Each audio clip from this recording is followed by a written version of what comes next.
সকালে কাবেরী চলে এসেছে তোমাদের সাথে একটা নতুন চকচকে ব্লগ নিয়ে।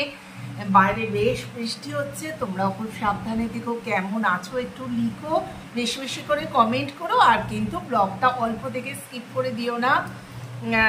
ভীষণ গরম, বৃষ্টি হওয়ার সাথেও কিন্তু গুমট গরম আছে। তাই জন্য দেখো না, ঘেমে চান করে গেছি, পাখার তলায় বসেছি, কি কাজ নিয়ে তোমাদের সাথে শেয়ার করছি। দীপঙ্কর তো ব্রেকফাস্ট খেয়ে অফিস চলে গেল। এবার দেখো আমার কর্মকাণ্ড আরম্ভ হয়েছে। যে যে জিনিসগুলো আমার ছিল না, অর্ডার দিয়েছিলাম, শেষ হয়ে গিয়েছিল, সেগুলোকে ফটাফট এই যে দেখো না, ছোলা এর ভেতরে এই যে শিশি ধুয়ে রাখা ছিল, কিন্তু ছোলাটা ঢালা হয়নি। আজকে একটু ভাবছি লুচি বানাবো। কত ময়দা আছে সেটা দেখার জন্য ময়দা দেখলাম অল্প আছে। এখানে শুকনো লঙ্কা, এখানে তেল, সব এই কর্মকাণ্ড দেখো প্রচুর, তোমাদের দূর থেকে দেখাচ্ছি। একটু বিস্কুট ঢাললাম, সব কিছু করে। আর এই যে এই তলাটা, এখানে তো আমি কাভার্ড করিনি, কারণ এটা তো আমার ভাড়া বাড়ি, এখানে আর মডিউলার কিচেন নয়। তাই জন্য তলাটা মাঝে মাঝে সরিয়ে দিই, মাসি মুছে টুছে দেয়, আর পরিষ্কার থাকে। ভীষণ ছোট ছোট আরশোলা, জানো তো। যাই হোক, চলো ফটাফট করে নিই। ছোলাটা ঢাললাম, দেখো ভর্তি হয়ে গেছে। তাই জন্য এই বাটির মধ্যে একটু ঢেলে ভেজাতে দেবো। ছোলা বাদাম ভেজানো ভীষণ ভালোবাসি বন্ধুরা, কিন্তু আমার মেয়ে তো একদম বাদাম ভেজানো খাবে না। মা তুমি আবার বাদাম দিয়েছো, আর কি করব। যাই হোক, এইটা মোটামুটি রেডি হয়ে গেল। আর এইটা জল দিয়ে আমি ভিজিয়ে দিই। সামনে রেখেছি শুকনো লঙ্কা এক থালা, এইমাত্র গুছিয়ে সব রেখে আসার পর ভাবলাম এই যে এর বোটাগুলো ছাড়িয়ে রাখি। আমি কিন্তু শুকনো লঙ্কা কেন আর কাঁচা লঙ্কা বলো, আমি কিন্তু খুব বোটা ছাড়িয়ে রাখতে ভালোবাসি। মেয়ে এখন ঘুমোচ্ছে, এখনো ওঠেনি। দীপঙ্কর অফিস চলে গেছে, বাইরে ভীষণ বৃষ্টি। রান্নাঘরটা গুছিয়ে এইটা নিয়ে বসলাম, মাসি আসার আগে শেষ করব।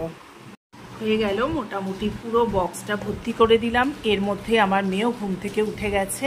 বাইরে ঝাঁপিয়ে বৃষ্টি পড়ছে, কিন্তু দেখো তলায় বাচ্চাদের স্কুল খোলা, গাড়ির পর গাড়ি আসছে। আর বাচ্চারা ঠিক এই সময় না, আমরা বৃষ্টিকে যত ভয় পাই, কিন্তু এখানে ওই রকম নয়। এখানে হচ্ছে সবাই যে যার কাজে ব্যস্ত থাকে, যে বৃষ্টি বলে ছুটি নেবো আজকে, তা নয়। এরকম কি বৃষ্টি হচ্ছে আর সকাল থেকে।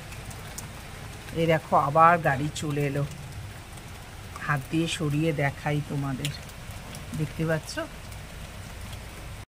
শুভ দুপুর বন্ধুরা, এখন ঘড়িতে 1:30। মেয়ে এসছে, মেয়ের সাথে কথা বলতে বলতে এই সময় যে কোথা দিয়ে কেটে যাচ্ছে বুঝতে পারছি না। যাই হোক, একদম ফটাফট তোমাদের লাঞ্চটা দেখিয়ে দিচ্ছি, বেশি আসতে পারছি না। তিতার ডাল ফুটছে, এখানে দুদিন ছিলাম না। পটলগুলো দেখো পেকে গেছে। পাকা পটল খেতে আমি ভীষণ ভালোবাসি, সেটা একটু ভেজে নেবো। আর এই যে বানিয়ে নিয়েছি লাল শাক পোস্ত, মেয়ের জন্য রোজই প্রায় শাক করছি। আর এইখানে এই দেখো চিংড়ি মাছের ওই সর্ষে চিংড়ি যেটা বলে আর কি, ভাপা, সেইটা করব। এখানে ভাত ফুটছে, সব একসাথে তোমাদের দেখিয়ে দিলাম বন্ধুরা, পরে আসছি। হ্যাঁ, শুভ সন্ধ্যা বন্ধুরা, চলে এসেছি। মেয়ে বানাচ্ছে আজকে পনির ভুজিয়া। তার উপকরণগুলো তোমরা দেখে নাও। পনির তো রয়েছে, পেঁয়াজ কেটেছে, টমেটো, আর এর ভেতর কি দিয়েছিস মাম? দই, সব বিভিন্ন ধরনের গরম মশলা, ধনে জিরে গুঁড়ো, নুন দিয়ে একটা পেস্ট মতো বানিয়ে। এটার ভেতর দই, ধনে জিরে গুঁড়ো, গরম মশলা দিয়ে একটা পেস্ট বানিয়েছে। আর কড়াতে দিয়েছে সাদা তেল। সাদা তেল দিয়েছিস কড়াতে? সাদা তেল, তাতে ছাতু দিয়েছে আর একটু বাটার দিয়েছিস। কেটে রাখা পেঁয়াজগুলো একটু বাটার দিয়ে তাতে একটুখানি ফ্রাই করে নিচ্ছে। আর এদিকে কাটা হচ্ছে টমেটো। ইউনিক রেসিপিটা হচ্ছে আমার মেয়ের, বললো মা আজকে পনির ভুজিয়া বানাবো। দেখো কানে মিটিং চলছে আর হাতে কাজ করছে। পেঁয়াজটা ভাজা ভাজা হয়ে যাওয়ার পর এর ভেতর টমেটো কুচিগুলো দিয়ে একটু নাড়াচাড়া করে ওই যে পেস্টটা ছিল সেই পেস্টটা এর ভেতর দিয়ে এবার একটুখানি নাড়াচাড়া করছে। দারুণ একটা গন্ধ বেরিয়েছে জানো, ভীষণ সুন্দর একটা ইউনিক রেসিপি, এটা আমার মেয়ের। জাস্ট আমি ব্লগটা বানাচ্ছি, দারুণ বানাচ্ছো। মশলাটা ভালো করে কষা হোক, তার জন্য ওপরে এবার চাপা দিয়ে দিই। এবার পনিরটাকে গ্রেট করে নিচ্ছে।